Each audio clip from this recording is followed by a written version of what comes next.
जय हिंद दोस्तों, आप देख रहे हैं YouTube channel Suresh Kumar NCERT. हम बीएसएससी इंटर लेवल का आज प्रैक्टिस सेट लेंगे जो वॉल्यूम 1 का है। रुक्मणी का नया ये प्रैक्टिस सेट आया है बाजार में। ये आपका देखिए टेस्ट सीरीज 24 गो सेट है। 24 दिन में आपको कंप्लीट कराया जाएगा, जिसमें जीके जीएस रहेगा। इसमें मैथ के लिए अलग से वीडियो मैं लेके आऊँगा, उसको अलग के आपका देखिएगा। अलग इसका एक प्लेलिस्ट बना देंगे मैथ के लिए, रीजनिंग के लिए। उसे इसमें सिर्फ आपका सेट जीके जीएस का ही चलेगा, तो ज़रूर देखिएगा। ये नया आपका बाजार में आया है, और नए होंगे तो चैनल को सब्सक्राइब कर लीजिएगा और वीडियो को लाइक एंड शेयर कर लीजिएगा। और कॉपी और कलम लेके बैठेगा। जितना आपका सही होगा मुझे कमेंट में करके ज़रूर बताइएगा, इससे मुझे मोटिवेट मिलेगा। आपका और नया भी कुछ नया सेट जब आएगा इसका तो लेके आएंगे हम। तो ये जब नया दम बिल्कुल नया है आपका, ये आपका बाजार में जल्दी आया है 24 सेट। इसके पहले हम क्वेश्चन बैंक ले रहे थे, तो क्वेश्चन बैंक उसमें 12 सेट था, वो कंप्लीट कर दिए। अगर नहीं देखे होंगे तो उसे भी आप देख लीजिएगा। तो आज हम इसका प्रैक्टिस सेट नंबर 1 लेंगे। ज़रूर आप इसे, चाहे अगर नए देख रहे हैं तो चैनल को सब्सक्राइब जरूर कीजिएगा और अपने दोस्त को भी कहिएगा। तो चलते हैं आज सेट की ओर। वीडियो को लाइक एंड शेयर जरूर कीजिएगा। चलते हैं। पहला देखिए, टेस्ट सीरीज प्रथम क्या कहता है कि 16वीं शताब्दी में किस भारतीय शासक ने चांदी का सिक्का जारी किया और इसे रुपये का नाम दिया था? ये शेरशाह सूरी, कृष्ण देव राय, अकबर या हेमू? तो 16वीं शताब्दी में भारतीय शासक शेरशाह सूरी ने चांदी का सिक्का का जारी किया और इसे रुपये का नाम दिया था।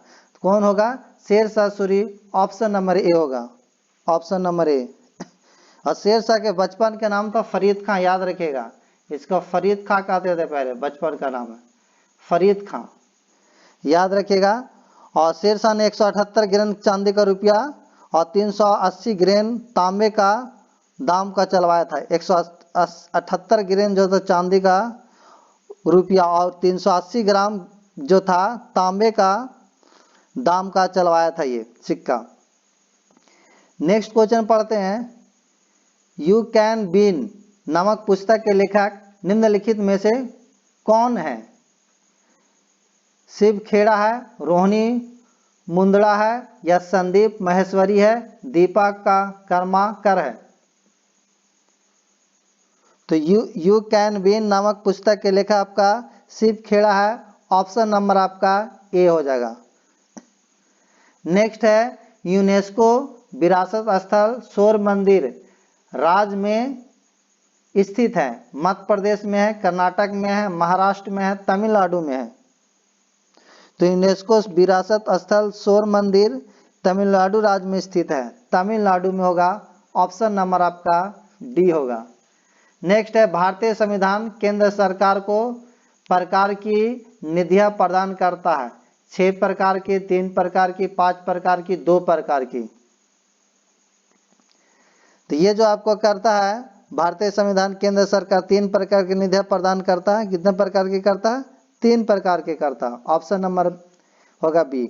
अगर कौन कौन कहा जाए तो प्रथम में कहा जाए भारत के संचित निधि हो जाएगा, दूसरा कहा जाए तो भारत के लोक लेखा हो जाएगा, तीसरा कहा जाए तो भारत का क्या होता है आकस्मिकता निधि हो जाएगा। ये 3 प्रकार के केंद्र सरकार क्या करती है? निधियां प्राप्त करती है। नेक्स्ट क्वेश्चन आगे बढ़ते हैं। आगे है, निम्नलिखित में किस उद्योग को भारत में 8 आधारभूत उद्योगों के सूचकांक की गणना के लिए उपयोग किया जाता है? तांबा का, वस्त्र का, एल्युमिनियम का, रिफाइनरी उत्पाद? तो ये जो आपका होगा रिफाइनरी उत्पाद, ऑप्शन नंबर डी होगा। निम्नलिखित में कौन सी प्रमुख नदी एक पूर्व की ओर बहने वाली नदी नहीं है? कृष्णा, नर्मदा, गोदावरी और कावेरी?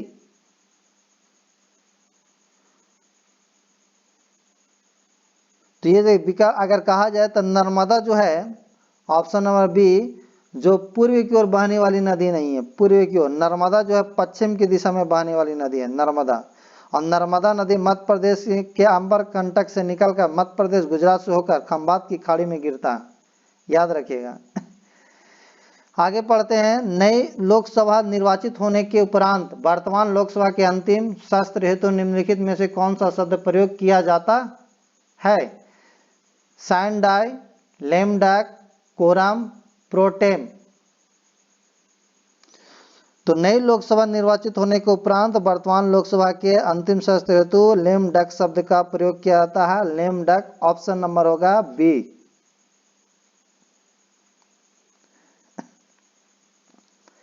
नेक्स्ट है, नगर होल राष्ट्रीय उद्यान में स्थित है। तमिलनाडु में है, गोवा में है, अरुणाचल प्रदेश में है, कर्नाटक में है। तो नगर राष्ट्रीय उद्यान जो है आपका कर्नाटक में है, याद रखिएगा कर्नाटक, ऑप्शन नंबर डी।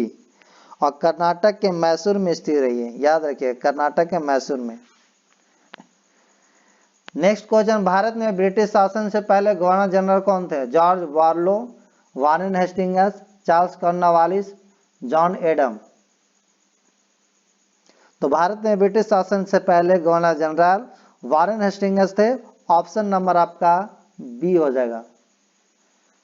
अगर नए, चाहे आप नए होंगे तो जरूर आप चैनल को सब्सक्राइब कर लीजिएगा और वीडियो को लाइक एंड शेयर जरूर किया कीजिए। वीडियो को लाइक जरूर करना है, वीडियो को लाइक जरूर कीजिएगा ताकि मुझे भी मोटिवेट मिले। इतना मेहनत करके आपको का वीडियो बनाते हैं तो आप कम से कम लाइक तो कर दिया कीजिए, अपने दोस्त के पास शेयर कर दिया कीजिए।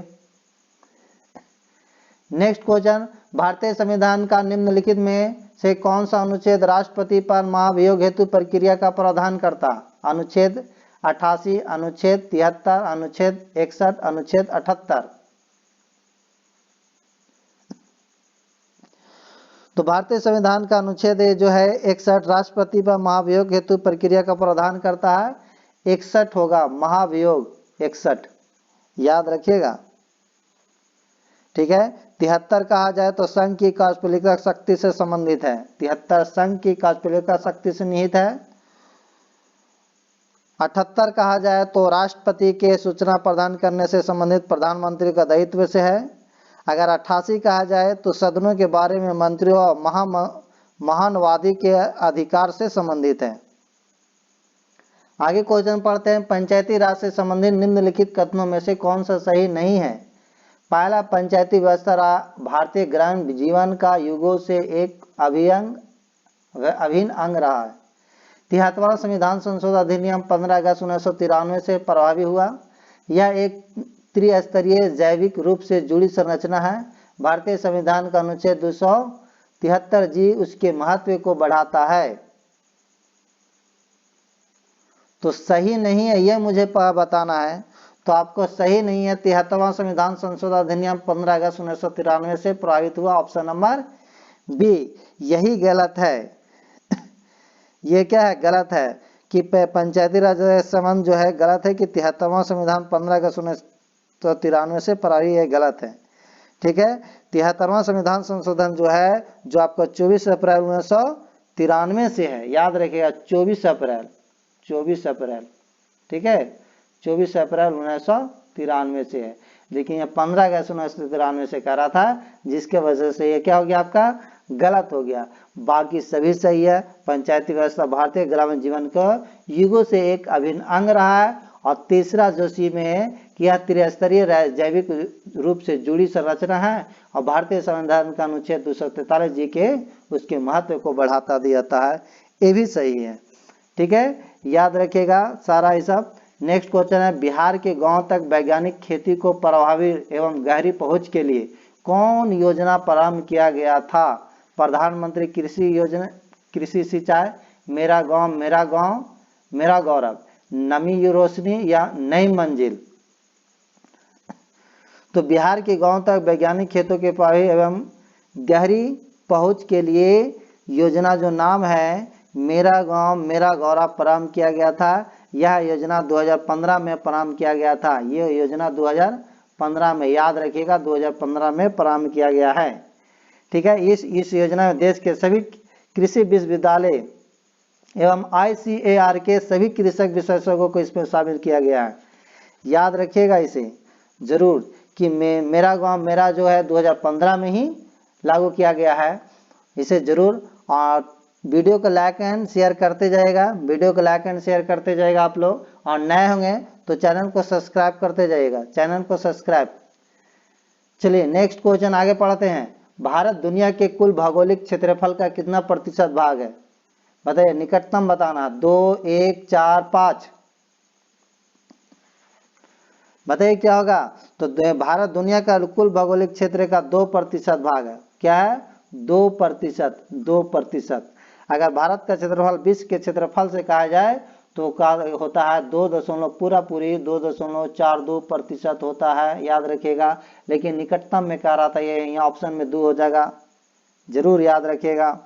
भारत का कुल क्षेत्रफल कहा जाए तो आपको 32,87,263 वर्ग किलोमीटर होता है। 32,87,000 आपका 263 वर्ग किलोमीटर होता है, 263 वर्ग किलोमीटर होता है। या में क्षेत्रफल की दृष्टि से आपका भारत जो है 7वां विश्व का सबसे बड़ा देश है। 7वां, याद रखिएगा, 7वां विश्व का सबसे बड़ा देश है, याद रखिएगा। इसकी जनसंख्या अगर कहा जाए तो पूरा विश्व का 17.5% निवास यहाँ करते हैं, भारत में 17.5%। नेक्स्ट क्वेश्चन आगे पढ़ें। टू लैब्स पुस्तक के लेखक कौन है? V.S. नैपाल, अरविंद अडिगा, सलमान रश्दी, विक्रम सेठ। तो टू लैब पुस्तक के लेखक विक्रम सेठ है। ऑप्शन नंबर आपका डी हो जाएगा। अफ्रीकी देश जाम्बिया की राजधानी है हरारे, डकार, लुसाका, बामाको। तो ऑप्शन नंबर होगा अफ्रीका देश जाम्बिया की राजधानी लुसाका होगा, ऑप्शन नंबर सी होगा, सी। हरारे अब जिम्बाब्वे की राजधानी है, जिम्बाब्वे की राजधानी हरारे है, जिम्बाब्वे की राजधानी हरारे। अगर डकार की राजधानी कहा जाए तो सेनेगल देश की एक राजधानी है डकार, सेनेगल, ठीक है। बामाको जो है माली देश की राजधानी है, बामाको माली देश की राजधानी, याद रखिएगा। लेकिन हमको अफ्रीकी देश जाम्बिया की राजधानी पूछ रहा था, इसलिए लुसाका होगा। नेक्स्ट क्वेश्चन पढ़ते हैं। रीजनिंग, रीजनिंग के लिए अलग से वीडियो लेके आएंगे हम, क्योंकि अगर रीजनिंग और मैथ इसमें बताएंगे तो लंबा वीडियो हो जाएगा। तो आगे चलते हैं। नेक्स्ट क्वेश्चन, रीजनिंग और मैथ के लिए अलग से हम वीडियो लेके आएंगे, तो उसमें जरूर आप लोग प्लेलिस्ट बना दिया जाएगा। अभी नहीं है, अभी लेके नहीं आ रहे हैं। जब आपको बताया जाएगा तो इस आपको नोटिस डाल दिया जाएगा। हर वीडियो में आपको बोल देंगे कि आपका मैथ और रीजनिंग का भी क्लास मिलने लगा। तो चलते हैं 42 क्वेश्चन नंबर। कहता ऊंचे भवनों के शीर्ष पर लगे खतरे के संकेत लाल वर्ण के होते हैं।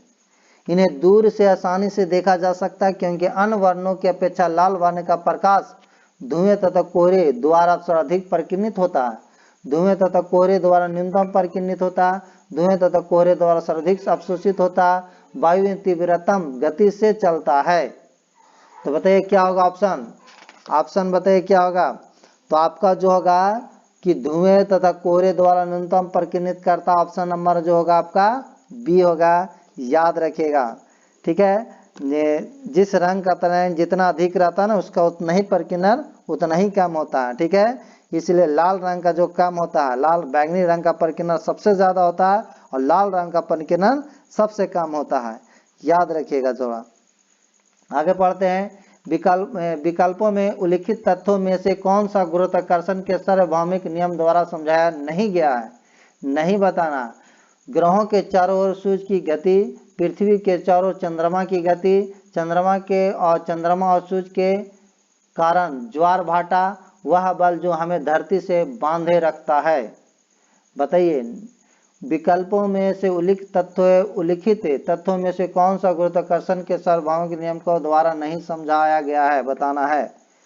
तो ये जो आपको नहीं समझाया गया है, ग्रहों के चारों ओर सूर्य की पर गति नहीं समझाया गया है। ग्रहों के चारों ओर सूर्य की गति गुरुत्वाकर्षण के सर्वाधिक नियम को समझाया नहीं गया है, तो हमें नहीं पूछ रहा, तो ऑप्शन नंबर यही होगा। बाकी ये सब बोला गया कि पृथ्वी के चारों चंद्रमा की गति, चंद्रमा और सूर्य के कारण ज्वार भाटा, वह बल जो हमारे धरती से बांधे रखता है, ये भी होगा। लेकिन नहीं कह रहा, तो इसलिए आपका ऑप्शन नंबर ए होगा।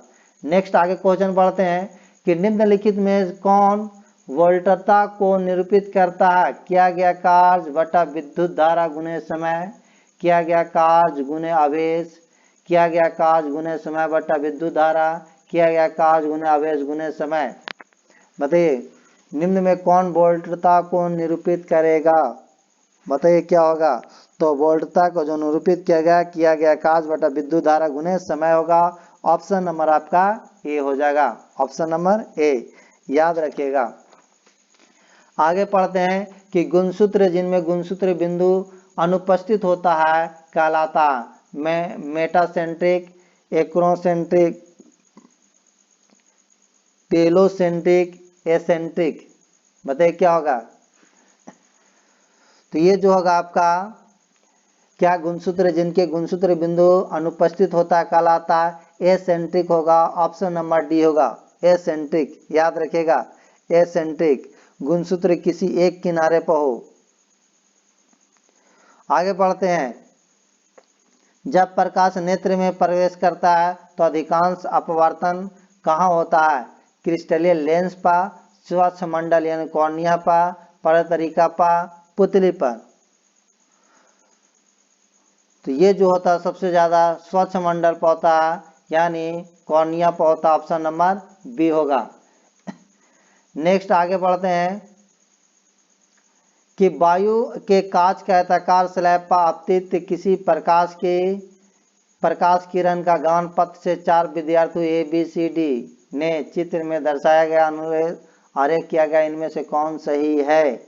बताइए वायु के कांच के आयताकार स्लैब पर आपतित होता है, वायु के कांच, ठीक है। तो बताइए कौन सा जो है ए बी सी डी आरेखित इनमें से कौन सही है ये बताना, बताइए। तो ऑप्शन नंबर जो होगा आपका बी सही होगा, बी क्या होगा? बी। देखिए बी है वायु कांच के आयताकार स्लैब पर आपतित प्रकाश किरण जो है गमन पथ से चलकर विद्यार्थी ए बी सी डी चित्र में दर्शाया गया था। तो ये जो है आपका अभिलंब की ओर आगे जब एक माध्यम से दूसरे माध्यम में जाता तो जानते हैं कि अभिलंब से क्या होता है, नजदीक आते हैं, और फिर ये आपका अभिलंब से क्या हो रहा, दूर जा रहा होगा। तो ऑप्शन नंबर आपका यही होगा, क्या होगा? यही होगा। और इसमें क्या था कि सीधे पार हो रहा, सीधा जब 90 डिग्री पर आता तब सीधा पार होता, ऐसा नहीं होता, ऐसा नहीं होगा, इसलिए ये गलत हो गया। आपका ऑप्शन होगा बी। फिर उसमें देखिए इसमें क्या हुआ, सीधा यहाँ से यहाँ आया तो ये भी गलत हो गया। इसमें देखिए आई बी सही होगा, ठीक है। नेक्स्ट क्वेश्चन आगे पढ़ते हैं। लेंस की शक्ति का एसआई इकाई क्या है? हाइपरमेट्रोपिक, डायोप्टर, मायोपिक या प्रेस बायोपिक। तो लेंस की क्षमता के एसआई मात्रक बताइए क्या होगा? तो लेंस की क्षमता के एसआई मात्रक आपका डायोप्टर होगा। ऑप्शन नंबर आपका बी होगा। लेंस की शक्ति बराबर यानी पी बराबर अगर फॉर्मूला होता तो 1/f होता है, वो भी मीटर में होता है, मीटर में, याद रखिएगा मीटर में होता है, कभी कभी आता है ऑब्जेक्टिव में, ठीक है। आगे पढ़ते हैं नेक्स्ट क्वेश्चन। गतिशील विद्युत आवेश उत्पन्न करता है केवल विद्युत क्षेत्र, केवल चुंबकीय क्षेत्र, दोनों विद्युत तथा चुंबकीय क्षेत्र, या तो विद्युत क्षेत्र या चुंबकीय क्षेत्र। तो यह आपका होगा सी, दोनों विद्युत या तथा चुंबकीय क्षेत्र, ऑप्शन नंबर हो जाएगा सी। नेक्स्ट क्वेश्चन पढ़ते हैं। निम्नलिखित में कौन एल्केन को दर्शाता है? बताइए ए बी सी डी क्या होगा? एल्केन को कौन दर्शाएगा? बताइए एल्केन का जो समान सूत्र होता है बता दें क्या होता है? समान सूत्र CN होता है, ये आपका H2N+2 होता है, ये एल्केन का समान सूत्र होता है। तो बताइए क्या दर्शाता है? तो ये आपको दर्शाएगा B bond, single bond C, single bond C, bond, single bond, ये आपका दर्शाता है। आगे पढ़ते हैं कि शेरशाह सूरी और हुमायूं के बीच कनौज का युद्ध कब लड़ा गया था? 1534, 1536, 1540, 1538। तो शेरशाह सूरी और हुमायूं के बीच कनौज का जो युद्ध हुआ था 1540 में हुआ था, याद रखिएगा 1540 ईस्वी में हुआ था, ठीक है, 1540 ईस्वी में। और ये जो है इसको बिलग्राम का भी युद्ध कहते हैं, ठीक है। इस युद्ध में हुमायूं क्या हुआ था? आपका पराजित हुआ था, हुमायूं पराजित हुआ था, शेरशाह को जीत मिला था, ठीक है, याद रखिएगा। नेक्स्ट है राष्ट्रीय ऊर्जा संरक्षण दिवस मनाया जाता है 14 मई को, 17 मई को, आपका 14 दिसंबर को, 27 सितंबर को। तो ये आपका मनाया जाता 14 दिसंबर को, ऑप्शन नंबर होगा सी। नेक्स्ट है दुनिया के एकमात्र समुद्र का नाम बताए जिसके पास भूमि सीमा नहीं है। अमुंडसेन सागर, पेचोरा सागर, सारगैसो सागर, आयरिश सागर। तो ये जो आपको दुनिया के एकमात्र समुद्र सारगैसो सागर है जिसके पास भूमि सीमा नहीं है, सारगैसो सागर, ऑप्शन नंबर होगा सी। ठीक है, और सारगैसो सागर उत्तरी अटलांटिक महासागर में 20 डिग्री से 40 डिग्री उत्तरी अक्षांश के मध्य स्थित है। याद रखिएगा उत्तरी अटलांटिक महासागर में है, उत्तरी अटलांटिक महासागर में है। निम्नलिखित में से किसे सीमांत गांधी के नाम से जाना जाता है? भगत सिंह को, खान अब्दुल गफ्फार खान को, चंद्रशेखर आजाद को, जवाहरलाल नेहरू को। तो बताइए क्या होगा? तो खान अब्दुल गफ्फार खान को सीमांत गांधी के नाम से जाना जाता है, खान अब्दुल गफ्फार खान होगा, ऑप्शन नंबर आपका बी होगा। याद रखिएगा ये खान अब्दुल गफ्फार खान जो है ना भारत रत्न, ये भारत रत्न पाने वाले पहले गैर भारतीय थे। याद रखिएगा ये कि भारत रत्न वाले पहले बताइए कौन होगा, गैर भारतीय कौन थे? तो खान अब्दुल गफ्फार खान थे, खान अब्दुल गफ्फार खान थे। ठीक है, नेक्स्ट चलते दक्षिण अमेरिका के अर्जेंटीना एवं उरुग्वे में विस्तृत घास के मैदान को जाना जाता पंपास के नाम से, प्रियरिज के नाम से, सवाना के नाम से, वेल्ड के नाम से। बताइए किस नाम से जाना जाता है? तो दक्षिणी अमेरिका के अर्जेंटीना एवं उरुग्वे के विस्तृत घास के मैदान को पंपास के नाम से जाना जाता है, ऑप्शन नंबर आपका ए होगा। यह पुराना प्राग्वे मैदान जो ब्राजील के पठार के दक्षिण में स्थित है जी, याद रखिएगा। ठीक है, और वेल्ड जो जाना जाता है आपका, वेल्ड आपको दक्षिण अमेरिका के शीतोष्ण घास के मैदान को जाना जाता है वेल्ड। दक्षिण अफ्रीका के शीतोष्ण घास के मैदान को वेल्ड कहते हैं। ठीक है, और सवाना जो उष्णकटिबंधीय घास के मैदान का नाम अफ्रीका महादेश में ही स्थित है। और पियरी जो है उत्तरी अमेरिका में शीतोष्ण घास के मैदान है जो गेहूं उत्पादन के लिए विख्यात है। याद रखिएगा ये सब थोड़ा। नेक्स्ट आगे पढ़ते हैं, कहता लैटिन अमेरिका के निम्नलिखित में से किस देश में जनसंख्या का घनत्व निम्नतम है? ब्राजील में, इक्वाडोर में, कोलंबिया में, वेनेजुला में। तो यह आपका होगा ब्राजील में, ऑप्शन नंबर ए। ऑप्शन नंबर क्या होगा? ए। ठीक है, लैटिन अमेरिका के निम्नलिखित में किस देश में जनसंख्या घनत्व निम्नतम है? तो ब्राजील में है, ब्राजील में। यह आपका 25.06 व्यक्ति प्रति वर्ग किलोमीटर पाया जाता है वहाँ। ठीक है, आगे पढ़ते हैं कि 1857 तक भारत के मुगल सम्राटों का लगभग 200 वर्षों तक निवास स्थान रह चुका था। परी महल, आगरा का किला, जहांगीर महल, लाल किला। तो ये आपका लाल किला, ऑप्शन नंबर हो जाएगा डी। ऑप्शन नंबर क्या हो जाएगा? डी, जो 200 वर्षों तक निवास स्थान रह चुका था। ठीक है, याद रखिएगा। अगला क्वेश्चन पढ़ते हैं कि जनता द्वारा मुद्रा के रूप में अपने पास रखे गए धन और उसके द्वारा बैंक जमा धन के अनुपात को क्या कहते हैं? मुद्रा जमा अनुपात, आरक्षित जमा अनुपात, वैधानिक तरलता अनुपात, नगद आरक्षित अनुपात। तो ये कहा जाता है आपका मुद्रा जमा अनुपात, ऑप्शन नंबर हो जाएगा A. Option number A. Next है इजराइल की मुद्रा क्या है जो अभी बहुत घमासान लड़ाई चल रहा हमास और इजराइल के बीच में? इजराइल की मुद्रा के नाम बताओ। नई शेकेल, इजरायली दिनार, रियाल, इनमें से कोई नहीं। बताइए क्या होगा? तो इजराइल की मुद्रा के नाम होता है शेकेल, होता है नई शेकेल। ऑप्शन नंबर ये हो जाएगा नई शेकेल। याद रखिएगा नई शेकेल। अभी इजराइल और हमास में बहुत जोर से लड़ाइयाँ चल रही है। ठीक है, आगे चलते हैं।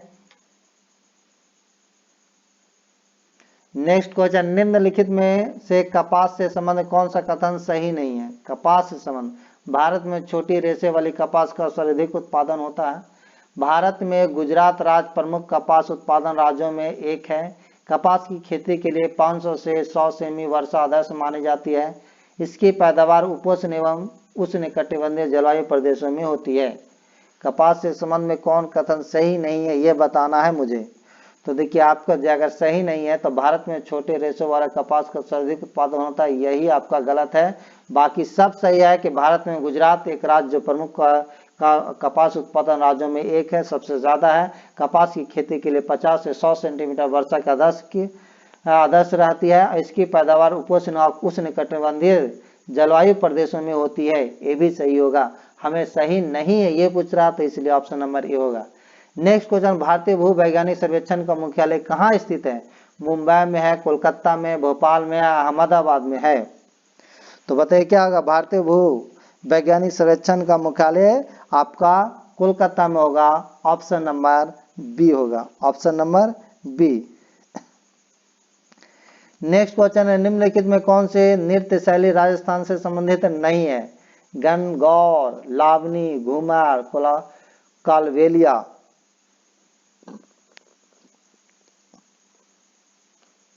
तो लावनी नहीं होगा, लावनी नहीं होगा, बाकी सभी होगा। गणगौर होगा, घूमर होगा, कालबेलिया होगा। लावनी जो है आपका राजस्थान से नहीं है, लावनी आपका महाराष्ट्र से है, याद रखिएगा, महाराष्ट्र से है। लावनी कहाँ से है? महाराष्ट्र से है।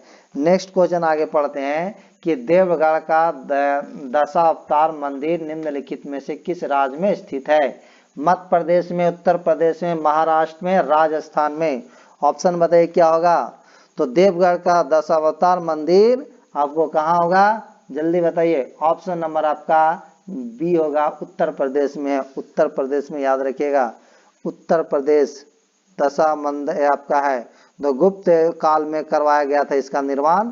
दशावतार मंदिर को जो देवगढ़ का दशावतार मंदिर निर्माण गुप्त काल में करवाया गया था, याद रखिएगा, गुप्त काल में करवाया गया था। भारत का प्रथम मंदिर देवगढ़ का बाद दशावतार मंदिर भारत का प्रथम मंदिर है जिसमें गुप्तकालीन मंदिरों, नगर शैली को सभी विशेषताओं प्राप्त होती, याद रखिएगा थोड़ा। ठीक है, आगे बढ़ते हैं। नेक्स्ट क्वेश्चन 64, निम्नलिखित में से किसे दर्शन की शाक्त प्राणी की स्थापना का श्रेय दिया जाता है? व्यास को, कपिल को, गौतम को, कणाद को? तो ऑप्शन नंबर होगा क्या होगा बताइए? तो ऑप्शन नंबर मैं बताता हूं, आप या आप आंसर फट से लिख लिया कीजिए, लास्ट में जरूर कमेंट करके बताइएगा। नए होंगे तो वीडियो आपका चैनल को सब्सक्राइब कर लीजिएगा और वीडियो को लाइक जरूर कीजिएगा, वीडियो को लाइक जरूर कीजिएगा। तो कपिल को दर्शन की शाक्त प्रणाली की स्थापना का श्रेय दिया जाता है। कपिल, ऑप्शन नंबर हो जाएगा आपका बी। जब भारत स्वतंत्र हुआ उस समय भारतीय राष्ट्रीय कांग्रेस के अध्यक्ष कौन थे? पुरुषोत्तम दास टंडन, मौलाना आजाद, जवाहरलाल नेहरू, जेबी कृपलानी? बताइए ऑप्शन क्या होगा? जब भारत स्वतंत्र हुआ था उसमें भारतीय राष्ट्रीय कांग्रेस के अध्यक्ष जेबी कृपलानी थे। ऑप्शन नंबर होगा डी। सिद्धांत शिरोमणि नामक प्राचीन ग्रंथ निम्नलिखित में से किसने लिखा है? ब्रह्मगुप्त, आर्यभट्ट, भास्कराचार्य या महावीराचार्य? तो ये आपका भास्कराचार्य, ऑप्शन नंबर हो जाएगा सी।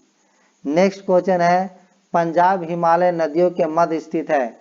सतलज और काली, सिंधु और सतलज, तीस्ता और दिहांग, काली और तीस्ता? तो ये होगा आपका सिंधु और सतलज के मध्य स्थित है। ऑप्शन नंबर होगा बी। पंजाब हिमालय सिंधु सतलज नदियों के मध्य स्थित है, याद रखिएगा। आगे पढ़ते हैं क्वेश्चन नंबर 68, 19वें एशियाई खेल में भारतीय महिला क्रिकेट टीम ने कौन सा पदक प्राप्त किया? स्वर्ण, रजत, कांस्य, इनमें से कोई नहीं?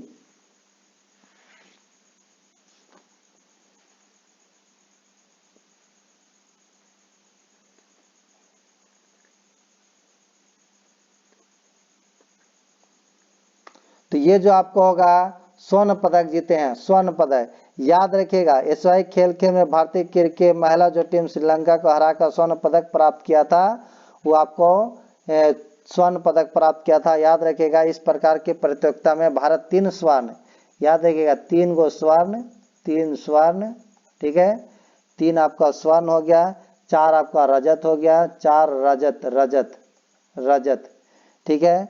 और 7 गो कांस्य पदक थे, 7 कांस्य पदक, कांस्य पदक को अगर देखा जाए कुल मिलाकर तो कितना हो जाएगा, 7 से 11 3 14, यानी 14 पदक, ठीक है। और साथ ये 5वें स्थान पर रहा था, याद रखिएगा। बिहार में सोन नदी का प्रवेश किस जिला से होता है, बक्सर से, रोहतास से, गया से, औरंगाबाद से। तो सोन नदी रोहतास जिला से बिहार में प्रवेश करता है, ऑप्शन नंबर हो जाएगा बी। बिहार में कुल के कितने रामरस साइट है, 5 4 3 1।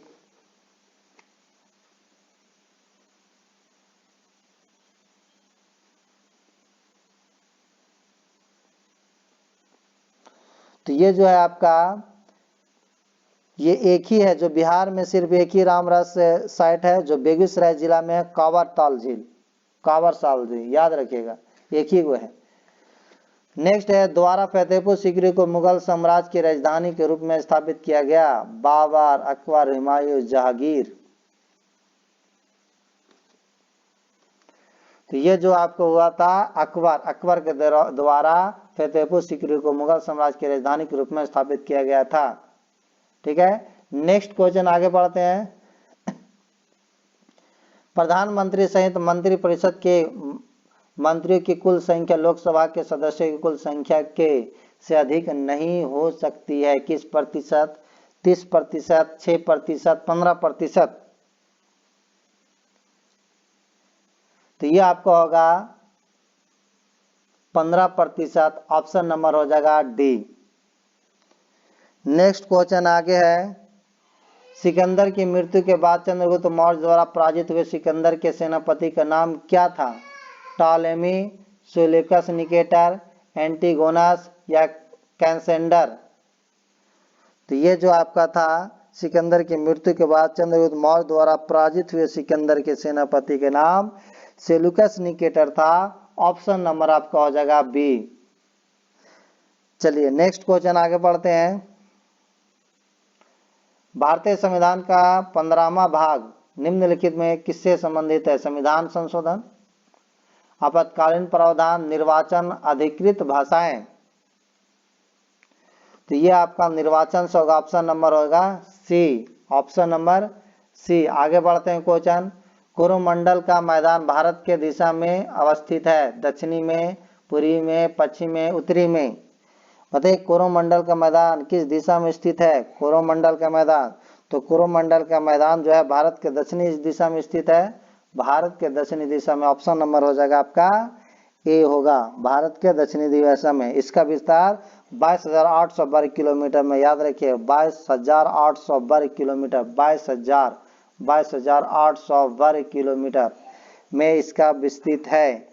नेक्स्ट क्वेश्चन है 76, निम्नलिखित में से किस राज्य का एक प्रसिद्ध लोक नृत्य दुमहल है, उत्तराखंड, जम्मू और कश्मीर, छत्तीसगढ़, मध्य प्रदेश। तो जम्मू और कश्मीर राज्य का एक प्रसिद्ध लोक नृत्य दुमहल है, ऑप्शन नंबर हो जाएगा बी, दुमहल जो है जम्मू कश्मीर का है। भारत के किस पंचवर्षीय योजना में प्राथमिकता को विकास से हटाकर प्रतिरक्षा की ओर केंद्रित किया गया, दूसरी, तीसरी, 8वीं, 10वीं। बताइए भारत की किस पंचवर्षीय योजना में प्राथमिकता को विकास से हटाकर प्रतिरक्षा की ओर केंद्रित किया गया, दूसरी, तीसरी, 8वीं, 10वीं। बताइए क्या होगा। तो भारत की तीसरी पंचवर्षीय योजना में प्राथमिकता के विकास से हटाकर प्रतिरक्षा के केंद्र की ओर किया गया था, पंचवर्षीय योजना। ऑप्शन ये जो होगा तीसरी हो जाएगा, ऑप्शन नंबर बी।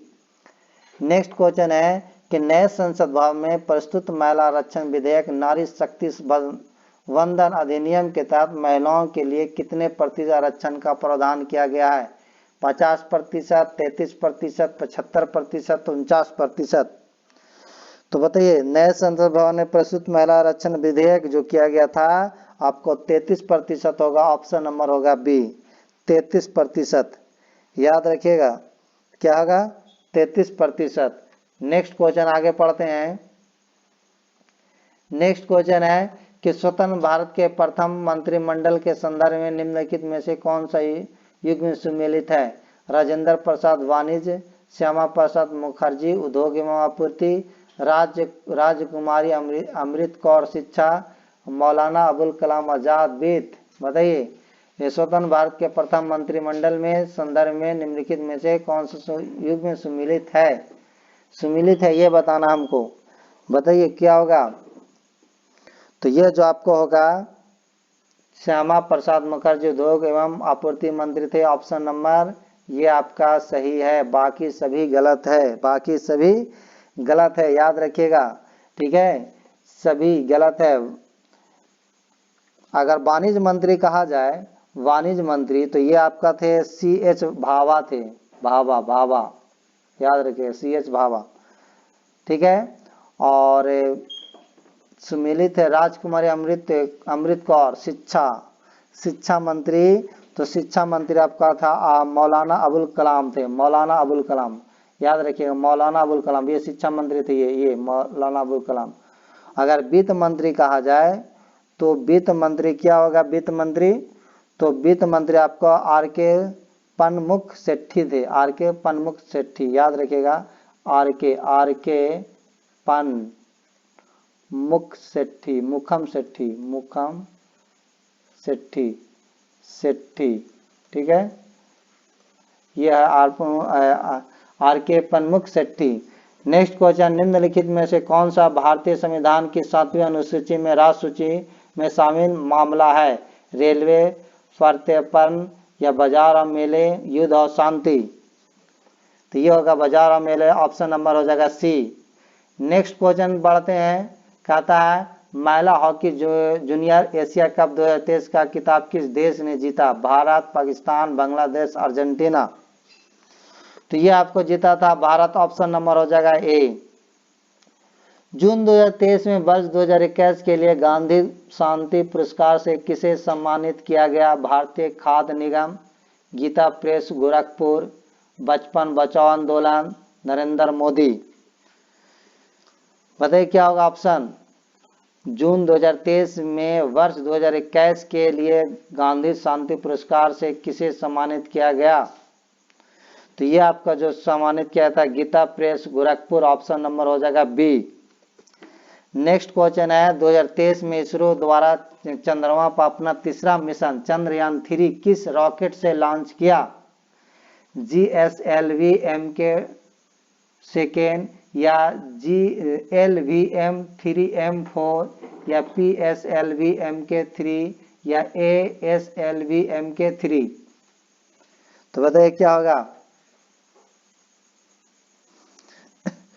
तो ये आपका छोड़ा गया था LVM-3M4, यानी जो इसका, और याद रखिएगा चंद्रयान 3 जो है 14 जुलाई 2023 को दोपहर 2:35 में छोड़ा गया था, 2:35, यानी 14 जुलाई, याद रखिएगा 14 जुलाई कभी पूछ दे 2023 को छोड़ा गया था, ठीक है। आगे पढ़ते हैं। नेक्स्ट क्वेश्चन, टोक्यो ओलंपिक 2020 का आदर्श वाक्य क्या था? United by game, united by emotion, fight with कोविड-19, A और C दोनों? बताइए क्या होगा। तो ये होगा टोक्यो ओलंपिक 2020 का आदर्श वाक्य जो है यूनाइटेड बाय इमोशन होगा, United by emotion, option number होगा B। नेक्स्ट क्वेश्चन चलते हैं। क्वेश्चन कहता है कि महिला उद्यमिता दिवस प्रतिवर्ष कब मनाया जाता है? 19 नवंबर को, 10 अक्टूबर को, 14 सितंबर को, 25 नवंबर को? तो ये जो आपको होगा ये 19 नवंबर को मनाया जाता है, ऑप्शन नंबर A होगा। ये उसके बाद आपका रीजनिंग यहाँ से स्टार्टिंग है, तो रीजनिंग और मैथ के लिए अलग से हम वीडियो लेके आएंगे, ठीक है, अलग से उसका प्लेलिस्ट बना देंगे, तो उस प्लेलिस्ट में जाकर आप देख लीजिएगा। चाहे आपको यहाँ पर अभी जो है जीके रीजनिंग ही बताएंगे, क्योंकि अगर जीके और रीजनिंग इसके साथ अगर मैथ भी लेते हैं तो बहुत लंबा वीडियो बन जाएगा। तो अलग से हम आपको जीके और मैथ आपका रीजनिंग लेके आएंगे। जीके तो हो रहा, जीके जीएस हो रहा, मैथ और रीजनिंग लेके आएंगे, ठीक है। यहाँ से देखिए 42 क्वेश्चन, ठीक है, यहाँ इधर, हाँ इधर तो आपको क्वेश्चन नंबर आपको आगे चलते हैं। देखिएगा ऑक्सीजन के एक अणु का द्रव्यमान है 36, 136, 16 ग्राम, 32 ग्राम, 2.66 गुना 10 के पावर माइनस 23 ग्राम, 5.36, 5.31 गुना 10 के पावर माइनस 23 ग्राम। बताइए क्या होगा, याद रखिएगा इसे। तो ऑप्शन नंबर होगा बी, क्या होगा, बी होगा 32 ग्राम होगा ऑक्सीजन के। बताइए ऑक्सीजन, देखिए ऑक्सीजन का O2 होता है, ऑक्सीजन के जो होता है 16 होता है, 2 16 दूनी कितना हो जाएगा 32, इसलिए 32 ग्राम हो जाएगा। ठीक है, याद रखिएगा। आगे चलते हैं। क्वेश्चन, अणु के गतिज ऊर्जा का बढ़ता हुआ क्रम बताना। ठोस द्रव गैस होगा, या गैस द्रव ठोस होगा, या गैस द्रव ठोस होगा, ठोस द्रव गैस होगा। तो जो होगा आपका ये होगा ठोस द्रव गैस होगा। नेक्स्ट क्वेश्चन, निम्नलिखित में किस अम्ल के एकत्रित होने से मांसपेशियों में थकान होती है? बेंजोइक अम्ल, लैक्टिक अम्ल, एसिटिक अम्ल, नाइट्रिक अम्ल। तो लैक्टिक अम्ल के एकत्रित होने से मांसपेशियों में थकावट होती है। ऑप्शन नंबर आपका हो जाएगा बी। वीडियो को लाइक एंड शेयर कर दीजिएगा, वीडियो को लाइक एंड शेयर जरूर कीजिएगा। नए होंगे तो चैनल को सब्सक्राइब कर लीजिएगा, अपने दोस्त को भी जोड़िए और इसको जितना शेयर कर दीजिए, वीडियो को लाइक कीजिए, तो ताकि मुझे भी मोटिवेट मिले। बहुत मुश्किल से आपको वीडियो बनाया जाता है, तो मुझे थोड़ा लाइक करके ही मोटिवेट को बढ़ाइए। आगे चलते हैं। नेक्स्ट क्वेश्चन, विसर्जन नली में कैथोड किरणों को उत्पन्न करने के लिए कौन सा वायुदाब सही है? बताइए, 1 सेमी Hg या 1 mm Hg या 0.001 सेमी Hg या 0.001 mm Hg। ऑप्शन नंबर क्या होगा? तो ये जो आपका होगा डी होगा 0.001 mm Hg। नेक्स्ट क्वेश्चन, निकाता निम्न में कौन सा कथन गलत है? अधातु धनायन बनाती है, अधातु ऋणायन बनाती है, अधातु विद्युत की कुचालक होती है, अधातु अम्लीय ऑक्साइड बनाती है। बताइए क्या होगा? तो कथन जो हमको गलत पहचानने के लिए कह रहा था, धातु धनायन नहीं बनाती है, ये ही गलत है। ऑप्शन नंबर हो जाएगा ए। नेक्स्ट क्वेश्चन, वीडियो को लाइक एंड शेयर जरूर कीजिएगा। आगे पढ़ते हैं।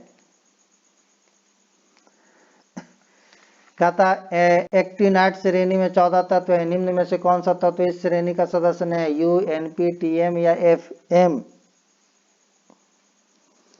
तो आपका ये जो है टीएम नहीं है, एक्टिन श्रेणी का नहीं है, थोरियम जिसको बोलते हैं, इसका थोरियम ये हो जाएगा।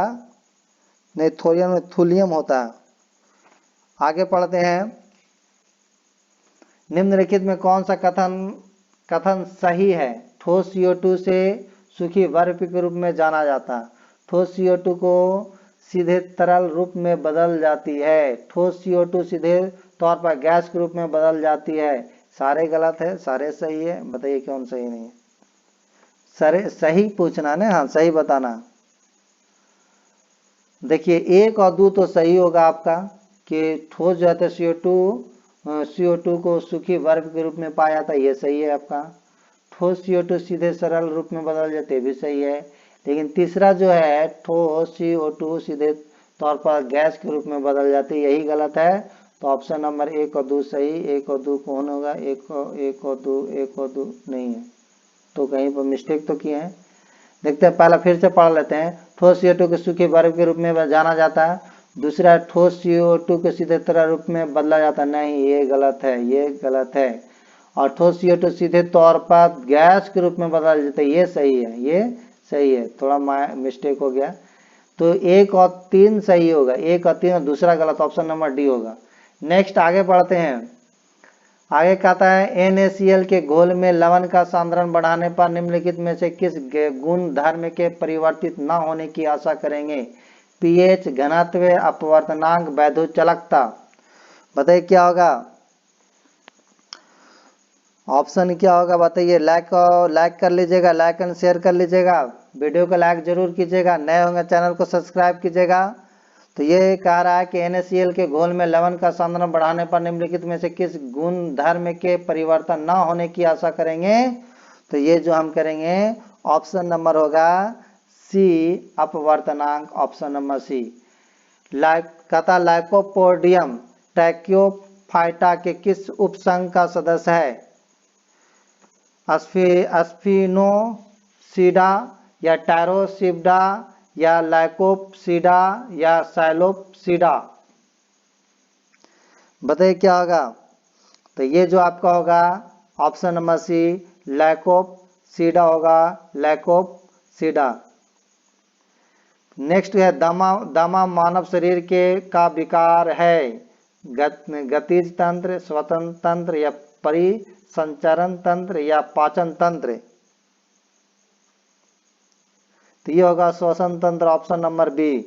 नेक्स्ट है निम्नलिखित में कौन सा वर्ग आहार श्रृंखला का संघटक नहीं होता? घास, शेर, खरगोश, भेड़िया, प्लवक, मानव, मछली, टिड्डा, भेड़िया, घास, सांप, बाघ, मेढक, हिंसाप, चील, घास, टिड्डा। कार्य श्रृंखला में नहीं है, ये पूछ रहा। बताइए क्या होगा। जरूर लिखते जाइएगा कॉपी में, लास्ट में कमेंट करके मुझे बताइएगा। अब समय दिया जा रहा है। तो देखिए नहीं कह रहा था आपका, ये आपका दूसरा नहीं होगा प्लवक, ये नहीं होगा, और आपका तीसरा भी नहीं होगा, ठीक है। बाकी होगा घास, शेर, खरगोश, भेड़िया, ये यही नहीं कह रहा, घटक नहीं है, घटक नहीं है आहार श्रृंखला। हाँ तो दूसरा आपका दूसरा तीसरा नहीं होगा, ऑप्शन नंबर सी होगा, ऑप्शन नंबर सी। नेक्स्ट आगे क्वेश्चन पढ़ते हैं। एंटीबायोटिक्स के बारे में इनमें से कौन कथन सही नहीं है?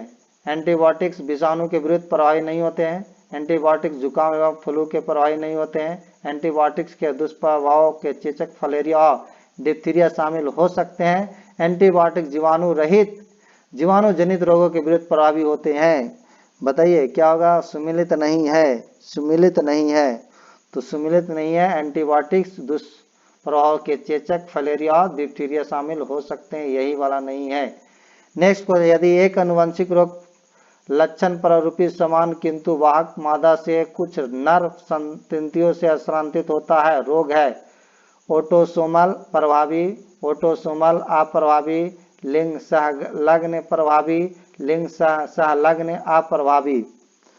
तो ऑप्शन नंबर होगा डी, लिंग सहलग्न अप्रभावी, ऑप्शन नंबर डी।